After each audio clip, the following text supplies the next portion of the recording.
Happy 4th of July. Hey pemirsa She Magazine, apa kabar? Waktunya untuk sharing and empowering bersama VOA dari Amerika Serikat. Ada kami berdua di sini. Saya Vina Muptadi dari negara bagian Maryland. Dan saya Ian Umar dari apartemen saya di Washington DC. Kita bisa nonton kembang api. Kembang api apa? Kembang api 4th of July, Hari Kemerdekaan Amerika. Seperti Hari Kemerdekaan Indonesia juga dirayakan di setiap negara. Kalau misalnya di Amerika, kita merayakan yang namanya 4th of July. Udah siap-siap nih buat piknik, ada yang barbecue, ada juga yang biasa kalau saya nontonnya nanti di balkoni.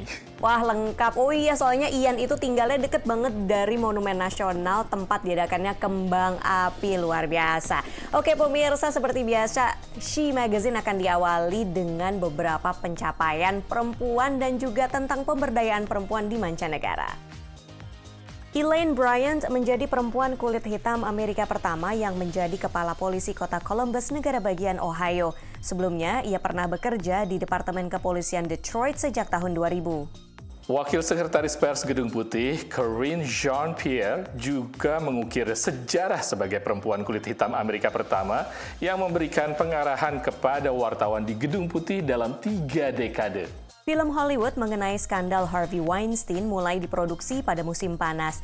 She Said dibuat berdasarkan buku mengenai investigasi The New York Times atas pelecehan seksual Weinstein terhadap 100 perempuan.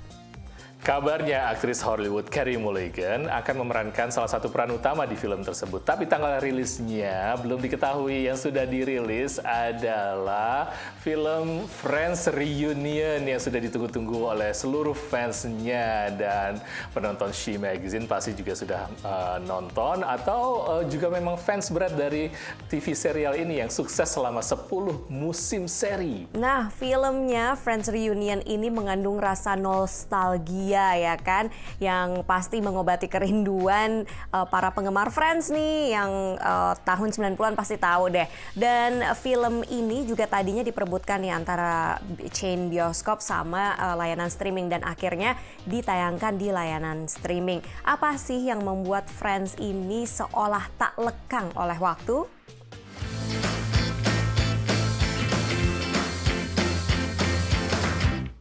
Remember our marks?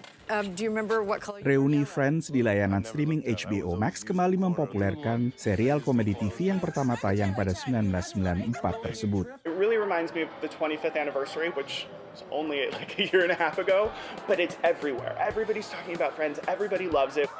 The Friends Experience adalah pameran pop-up yang menghadirkan apartemen tokoh serial Friends dan juga tempat nongkrong favorit mereka, Central Perk, bagi para fans. Really excited that I got to be here. When I went into the hallway, I felt like I was really in the apartment. When I went to Central Perk, I felt like, oh my God, I'm finally here. Like I felt like I was there. Tahun ini pameran hadir di Chicago, Atlanta, dan tentunya New York, lokasi asli serial ini. We sold out Chicago, we're sold out in New York this weekend. Everybody is incredibly excited. I'm on a ton of, social media groups that are Friends fans specific all night long. Reuni Friends juga meningkatkan minat berfoto di depan gedung di New York yang menampilkan tampak luar gedung apartemen tokoh-tokoh utamanya, Phoebe, Monica, Rachel, serta Joey dan Chandler. I watch Friends a lot in TV in Brazil, so I watched all TV shows entire the 10 years. It means a lot to me to be here. I don't know, it's kind of weird to be in a place when you sit for so long in TV. Bagi banyak fansnya, Friends bukan sekedar komedi situasi. Friends has been everything to me. Friends has kept me sane somehow. During, dark time, dealing with cancer and stuff. So Friends is just great show. There's no other show like it. So this building right here is just like, oh my gosh, it's like my second home. Pengamat media juga mencermati sukses fenomenal Friends juga tak lepas dari diangkatnya isu-isu yang tak banyak diangkat pada masa tersebut. Remember, they sort of pushed the line, and they famously had a gay marriage in the early seasons. It turned out that Chandler always referred to his gay father, who then turned out to be a trans woman, which today seems transphobic to us, but at the time people found funny. So it was sort of pushing the envelope, but not really hard, and not in a way that really made people really uncomfortable. I think people by the 90s were ready for that. Friends juga dituding kurang mencerminkan keragaman etnis kota New York. Actually, in its day, it was a little bit more inclusive than you think. I mean, Ross had an Asian American girlfriend, then he had a black girlfriend. That was about the extent of it. But it was as if, for many critics, it was as if the Friends lived in an all-white city. Kritikan serupa juga ditujukan pada sejumlah komedi situasi lain, termasuk Sex and the City yang juga bakal dihidupkan kembali di HBO Max. Berbeda dengan reuni Friends, serial baru Sex and the City menghidupkan kembali 3 tokoh utama lama dalam kisah baru yang dikabarkan juga melibatkan tokoh-tokoh baru keturunan Amerika Latin dan berkulit hitam. Pada penayangan perdananya 27 Mei, Friends The Reunion disaksikan sekitar 29% seluruh rumah tangga di Amerika Serikat yang memiliki layanan streaming, menurut pantauan T-Vision. Dan pada saat yang sama ini merupakan angka yang cukup tinggi karena sebagai perbandingan, penayangan perdana Wonder Woman 1984 misalnya pada Desember disaksikan sekitar 32% penonton streaming. Setiap ada pengunjung yang baru pertama kali ke kota New York dan pengunjung itu adalah seorang penggemar berat Friends, pasti deh datang ke salah satu pojokan jalan dengan latar belakang apartemen Friends ya, terus ngambil selfie di situ. Ya, jangan dicari ya, tapi coffee shopnya Central Park, karena nggak ada yang namanya Central Park di kota New York. Tapi ada untuk tempat foto-fotonya di tempat studio khusus. Oke, pemirsa, masih banyak cerita-cerita lainnya hanya di She Magazine.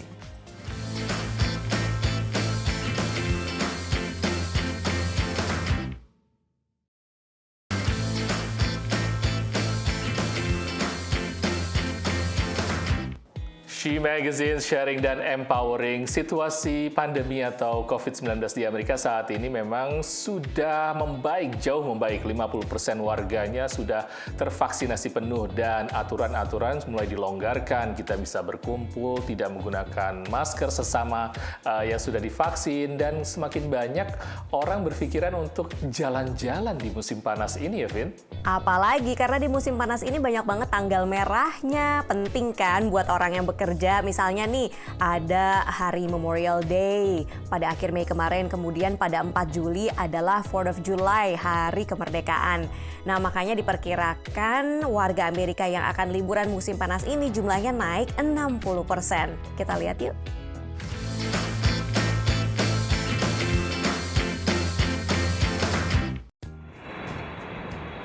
Memakai pesawat, mobil, dan kapal pesiar. Dengan 38% lebih warga Amerika telah divaksin penuh terhadap COVID, mereka kembali merencanakan perjalanan pada musim panas ini.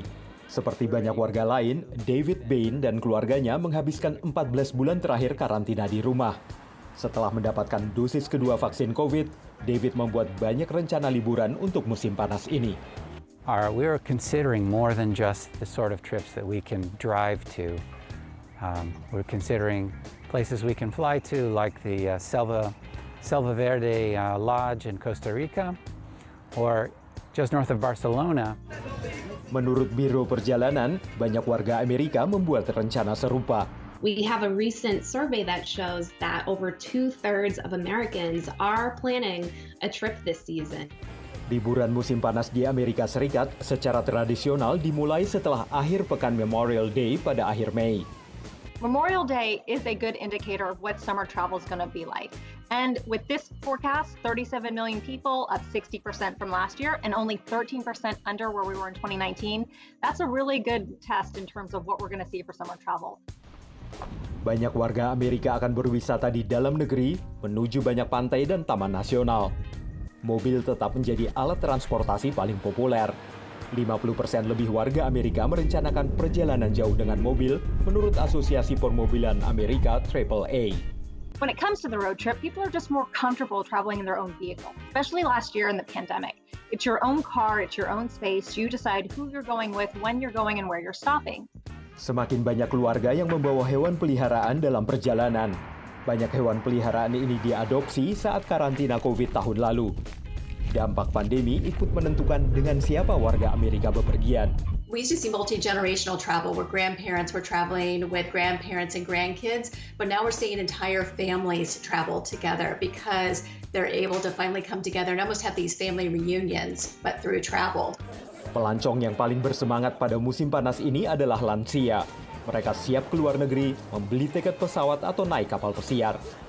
95% of them said that they would travel once they were vaccinated. They didn't spend anything on travel for more than a year. And so now they have the budget to spend. They're eager to do so. Meningkatnya jumlah warga yang ingin bepergian menyebabkan harga tiket pesawat dan tarif hotel ikut melonjak. Tapi sebagian besar wisatawan tampak tidak terlalu terpengaruh oleh kenaikan ini. Karena setahun tanpa liburan telah membuat banyak orang bersedia mengambil sikap berbeda demi bisa menikmati perjalanan liburan. Dari Arlington, Virginia, saya Helmi Yohanes dan tim VOA.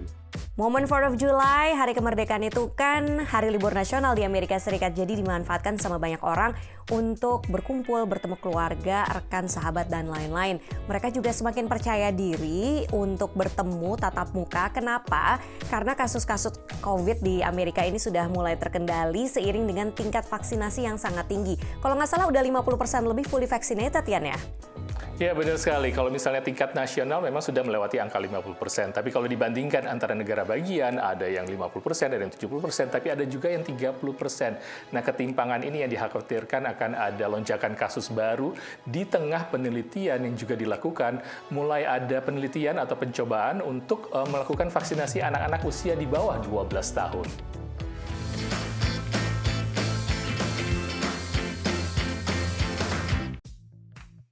Kawasan New England di timur laut Amerika Serikat menjadi wilayah yang paling tervaksinasi di AS. Memasuki Juni, lebih dari 60% warga di ke-6 negara bagian New England telah mendapatkan sedikitnya 1 dosis vaksin COVID. Case counts have gone down. We've been able to resume normal operations, which has really been refreshing. We can have more of our normal things that we're seeing every day. Volumes have increased back to sort of pre-pandemic levels in many areas. Pada saat yang sama di wilayah selatan Amerika termasuk Alabama, Louisiana, dan Mississippi, jumlah warga yang tervaksinasi hanya sekitar sepertiga. We cannot rest. We are all connected. This entire country is connected. And foremost, we have a global crisis that is happening. And we can't just turn our back on our brothers and sisters in other countries. Secara nasional, pemerintahan Joe Biden telah mencanangkan target vaksinasi 70% warga, paling lambat 4 Juli, perayaan HUT kemerdekaan AS. Uji coba kini mulai dilakukan terhadap anak usia 5 tahun ke atas, termasuk anak keluarga di New Orleans, negara bagian Louisiana ini. You know, I think like everybody, they're ready for COVID to go away as best it can, and me and my wife both feel like the vaccines are the right way to go, and so when the opportunity presented itself, we wanted to get our kids enrolled in the study to, help make sure it's safe for other kids, and as well as potentially have them vaccinated as quick as possible as well. Meski ngeri dengan jarum suntik, Russell, usia 7 tahun, senang bisa mendapat vaksin karena 2 orang tuanya telah lebih dulu tervaksinasi. That's why I've been trying to try to do all this stuff so I can see my friends more, because I really want to see my friends more.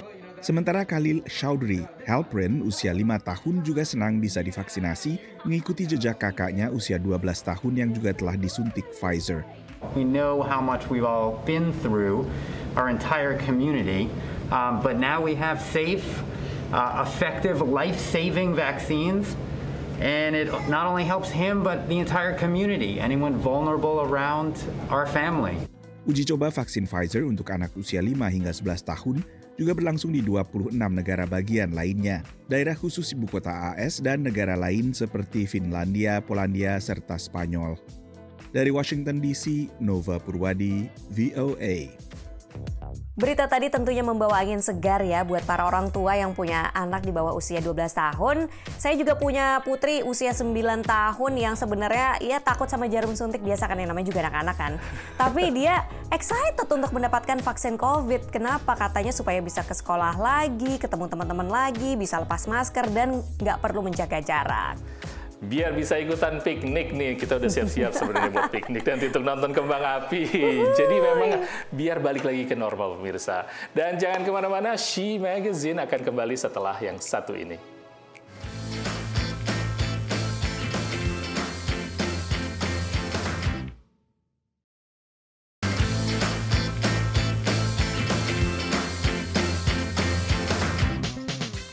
Hey, kita masih sharing and empowering hanya di She Magazine. Pemirsa perhatiin kan, sejak pandemi itu semakin banyak orang berkegiatan di luar ya kan, mau hiking, goes, ataupun mungkin lari. Nah, kalau sering dipakai sepatu bisa cepat aus nih pemirsa. Dan ternyata ini apa ya, kadang-kadang kita sepelekan padahal penting. Karena kalau nggak diperhatikan nanti badan kita bisa nyeri-nyeri loh. Jangan khawatir, ada aplikasi ponsel untuk memonitor kondisi sepatu para pelari. Dan yang menarik, aplikasi ponsel ini diciptakan oleh seorang perempuan Indonesia yang ada di kota New York.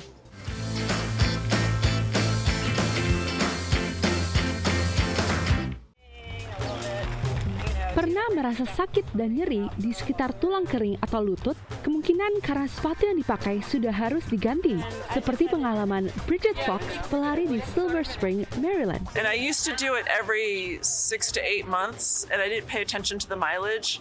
And then I started having injuries. Ini dibenarkan Kelly Scherf dari toko sepatu R&J Sport di Rockville, Maryland. One of the ways you can also tell when your footwear is wearing out is by like the aches and pains in your body. And what we're seeing a lot, especially this year with the pandemic, is we're seeing people are using their running shoes all day long. Pertanyaannya, berapa kilometerkah sepasang sepatu dapat dipakai berlari sebelum harus diganti? I think safely you go 300 to 400 miles for a pair of shoes. Sejumlah aplikasi lari memiliki fitur untuk memantau jarak pakai sepatu karena memang tak mudah juga memperkirakannya secara manual. Namun, Lulumus mengalami masalah dengan aplikasi lari yang dipakai karena ia memiliki beberapa pasang sepatu. Well, I want something that it's easy to use.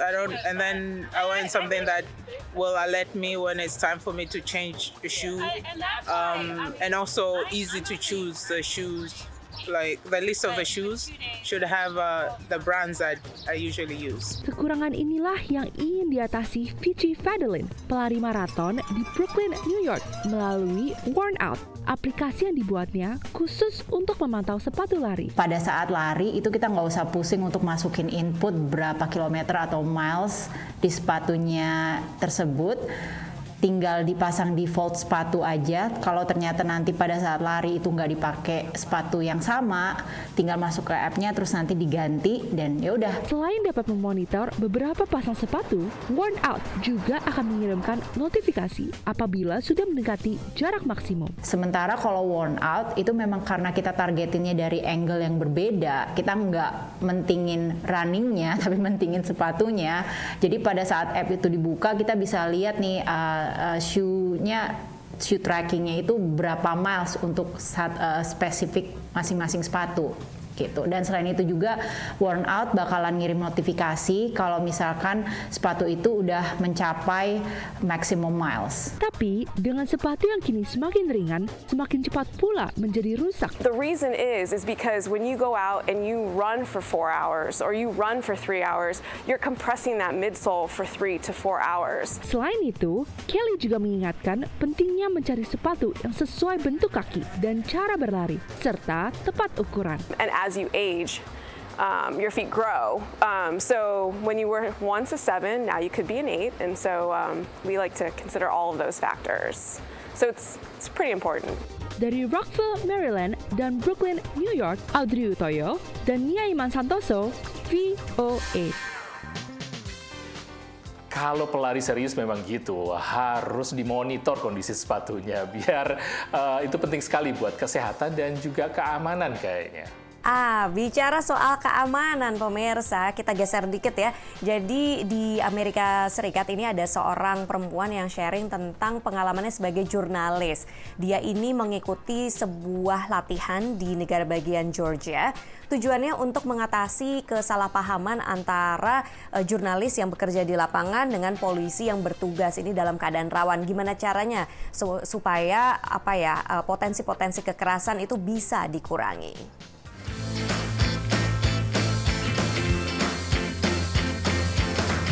continued broadcasting live despite being assaulted by American police. Dalam peringkat kebebasan pers 2020 oleh Reporters Without Borders, Amerika Serikat naik peringkat dari ke-48 menjadi 44. Namun insiden kekerasan terhadap jurnalis, baik oleh aparat maupun warga, terutama dalam setahun terakhir, mendorong sebuah organisasi nirlaba untuk membuat pelatihan baru. What we have here is a protest situation where police are needing to diffuse the protesters. They're entering an area where they shouldn't, or things are starting to get violent and they need to. It's no longer peaceful. I'm here live on the scene of a protest. Charlotte tampil dalam video training ini sebagai reporter yang bertugas di depan pengunjuk rasa yang mulai bentrok dengan polisi. Pelatihan di Georgia Public Safety Training Center ini membimbing aparat untuk meredam konflik dan mengajarkan wartawan untuk menghormati batasan-batasan hukum. Menurut Direktur Pelatihan, program ini membantu menjembatani kedua pihak. You really get to see that it's not just a person with a microphone in their face, or it's not just a person with a camera. From our perspective, they're human beings just like we are. And then from the media perspective, I think it's also important that they got to see that there's a human being standing behind that shield wearing that helmet.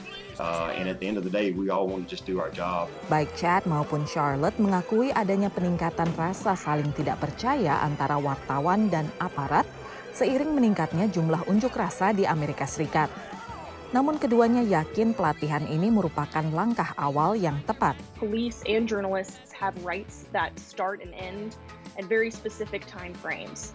And it is a two-way street that requires participation and respect from both police and the press. It won't work without that. If we get nothing other than just open lines of communication out of this, I think we've done more than a lot of people have ever gotten done. Justice!